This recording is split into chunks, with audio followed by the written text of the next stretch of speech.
ఒక అబ్బాయి తన తల్లికి ఒక మంచి చీర కొనిద్దామని తన తల్లిని బట్టల షాప్కి తీసుకెళ్తాడు. బట్టల షాప్లోకి వెళ్ళి మా అమ్మకు ఒక మంచి చీర చూపించండి అని అబ్బాయి అంటాడు. షాప్లో కొంచెంసేపు చీరలు చూసిన తర్వాత వాళ్ళ అమ్మకు ఒక చీర నచ్చుతుంది.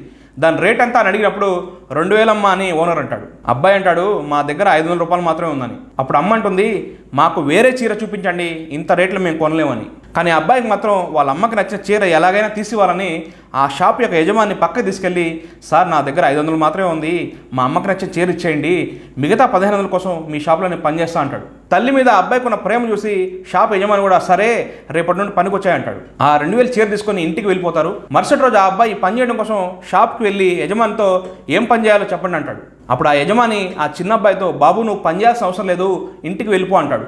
నిన్న నీకు 2000 రూపాయలు చీర ఇచ్చి నేను ఇంటికి వెళ్ళిన తర్వాత గత 2 సంవత్సరాలుగా కోమాలో ఉన్న మా అమ్మ బాగా అయిపోయి నాతో మాట్లాడుతుంది, ఇక నుండి మీ అమ్మను బాగా చూసుకో, ఆమెకి ఎలాంటి లోటు రానివద్దని యజమాని అంటాడు. ఒక తల్లి బాధ చూడలేక సహాయం చేస్తే తన సొంత తల్లికి ఆరోగ్యం బాగైపోయింది. తల్లిని ప్రేమిస్తే మీ జీవితంలో అద్భుతాలు చూస్తారు. ఒకటే గుర్తుపెట్టుకోవాలి, ఎదుటి వాళ్ళకి సహాయం చేస్తే దేవుడు మనకు సహాయం చేస్తాడు. లవ్ యూ అమ్మ అని కామెంట్ చేయండి, ఈ వీడియో లైక్ చేయండి, షేర్ చేయండి.